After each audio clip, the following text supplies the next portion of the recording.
Assalamualaikum warahmatullahi wabarakatuh. Secara eksplisit, Al-Quran telah menjelaskan bahwa para malaikat akan memberi kabar buruk kepada orang kafir dengan siksa. Allah berfirman, "Alangkah dahsyatnya sekiranya kamu melihat di waktu orang-orang yang zalim berada dalam tekanan-tekanan sakaratul maut. Sedangkan para malaikat memukul dengan tangannya sambil berkata, 'Keluarlah nyawamu. Di hari ini kamu dibalas dengan siksa yang sangat menghinakan, karena kamu selalu mengatakan terhadap Allah perkataan yang tidak benar, dan karena kamu selalu menyombongkan diri terhadap ayat-ayatnya.'" Al-An'am 93. Maksudnya, para malaikat membentangkan tangan-tangannya untuk memukuli dan menyiksa sampai nyawa mereka keluar dari badan. Karena itu, para malaikat mengatakan, "Keluarkan nyawamu." Pasalnya, orang kafir yang sudah datang ajalnya, malaikat akan memberi kabar buruk kepadanya yang berbentuk azab, siksa, belenggu, dan rantai, neraka jahim, air mendidih, dan kemurkaan Ar-Rahman, Allah. Maka nyawanya bercerai-berai dalam jasadnya, tidak mau taat dan enggan untuk keluar. Para malaikat memukulinya supaya nyawanya keluar dari tubuhnya. Seketika itu malaikat mengatakan, "Di hari ini kamu dibalas dengan siksa yang sangat menghinakan, karena kamu selalu mengatakan terhadap Allah perkataan yang tidak benar, dan karena kamu selalu menyombongkan diri terhadap ayat-ayatnya." Artinya, pada hari ini kalian akan dihinakan dengan penghinaan yang tidak terukur karena mendustakan Allah dan lantaran kecongkakan kalian dalam mengikuti ayat-ayatnya dan tunduk kepada para rasulnya. Saat detik-detik kematian datang, orang kafir meminta dikembalikan agar bisa masuk Islam. Sedangkan orang yang jahat mohon dikembalikan ke dunia untuk bertaubat dan beramal soleh. Namun sudah tentu permintaan mereka tidak akan terkabulkan. Allah berfirman, "Demikianlah keadaan orang-orang kafir, hingga apabila datang kematian kepada seseorang dari mereka, dia berkata, 'Ya Robbi, kembalikan aku ke dunia, agar aku berbuat amal soleh terhadap apa yang telah aku tinggalkan.' Sekali-kali tidak, sesungguhnya itu adalah perkataan yang diucapkannya saja, dan di hadapan mereka ada dinding sampai hari mereka dibangkitkan." Al-Mu'minun 99-100.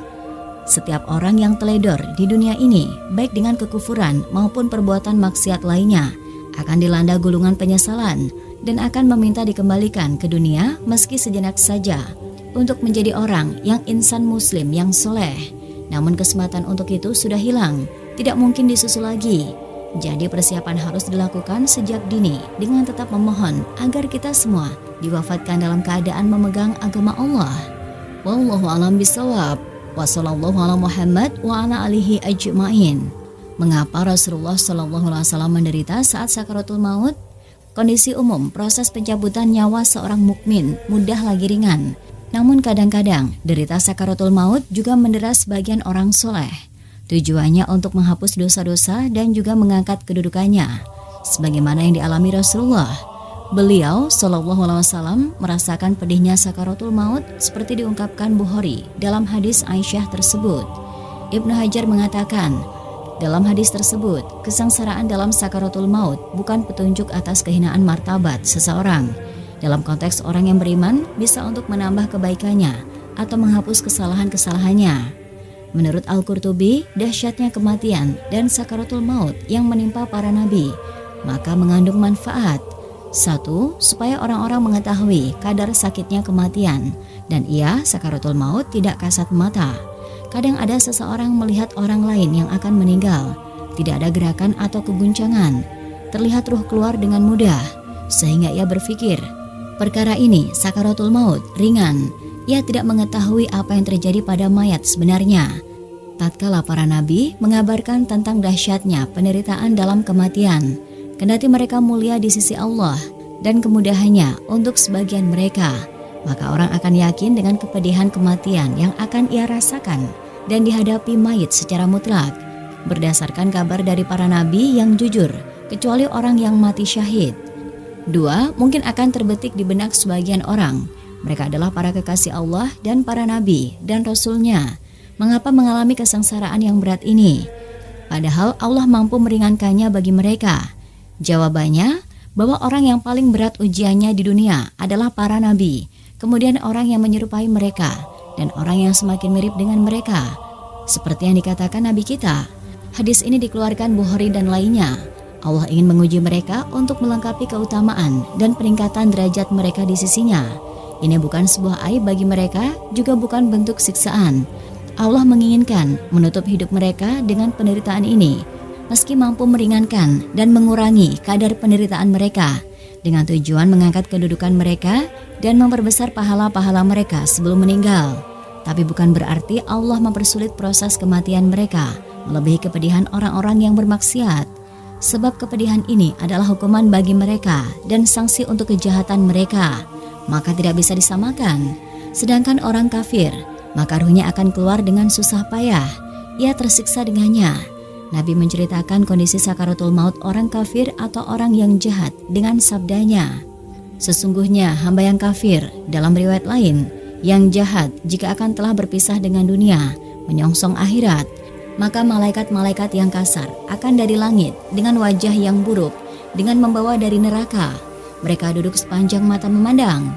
Kemudian malaikat maut hadir dan duduk di atas kepalanya dan berkata, "Wahai jiwa yang keji, keluarlah engkau menuju kemurkaan Allah dan kemarahannya." Maka ia mencabut ruhnya layaknya mencabut safut, penggerek, yang banyak mata besinya dari bulu wal yang basah. Sakaratul maut. Demi malaikat yang mencabut nyawa dengan keras dan malaikat yang mencabut nyawa dengan lemah lembut. Surat An-Nazi'at 1-2. Kalau sekiranya kamu melihat ketika para malaikat mencabut jiwa orang-orang yang kafir, seraya memukul muka dan belakang mereka dan berkata, "Rasakanlah olehmu siksa neraka yang membakar. Tentulah kamu akan merasa ngeri." Surat Al-Anfal 50. Seorang hamba mukmin jika telah berpisah dengan dunia, menyongsong akhirat, maka malaikat akan mendatanginya dari langit dengan wajah yang putih. Rona muka mereka layaknya sinar matahari. Mereka membawa kafan dari surga serta hanut, wewangian dari surga. Mereka duduk di sampingnya sejauh mata memandang. Berikutnya, malaikat maut hadir dan duduk di dekat kepalanya sembari berkata, "Wahai jiwa yang baik, jiwa yang tenang, keluarlah menuju ampunan Allah dan keridhoannya." Ruhnya keluar bagaikan aliran cucuran air dari mulut kantong kulit. Setelah keluar ruhnya, maka setiap malaikat maut mengambilnya. Jika telah diambil, para malaikat lainnya tidak membiarkannya di tangannya malaikat maut sejenak saja untuk mereka ambil dan diletakkan di kafan dan hanut tadi. Dari jenazah, semerbak aroma mis terwangi yang ada di bumi. Hadis riwayat Ahmad nomor 18.557. Kematian akan menghadang setiap manusia. Proses tercabutnya nyawa manusia akan diawali dengan detik-detik menegangkan lagi menyakitkan. Peristiwa ini dikenal sebagai sakaratul maut. Ibnu Abi Adunya rahimahullah meriwayatkan dari Syaddad bin Aus radhiyallahu anhu. Ia berkata, "Kematian adalah kengerian yang paling dahsyat di dunia dan akhirat bagi orang yang beriman. Kematian lebih menyakitkan dari goresan gergaji, sayatan gunting, panasnya air mendidih di bejana. Seandainya ada mayat yang dibangkitkan dan menceritakan kepada penduduk dunia tentang sakitnya kematian, niscaya penghuni dunia tidak akan nyaman dengan hidupnya dan tidak nyenyak dalam tidurnya. Namun kesempatan untuk itu sudah hilang, tidak mungkin disusul lagi. Jadi persiapan harus dilakukan sejak dini dengan tetap memohon agar kita semua diwafatkan dalam keadaan memegang agama Allah. Wallahu a'lam bishawab. Wassallallahu ala Muhammad wa ala alihi ajma'in. Wassalamualaikum warahmatullahi wabarakatuh.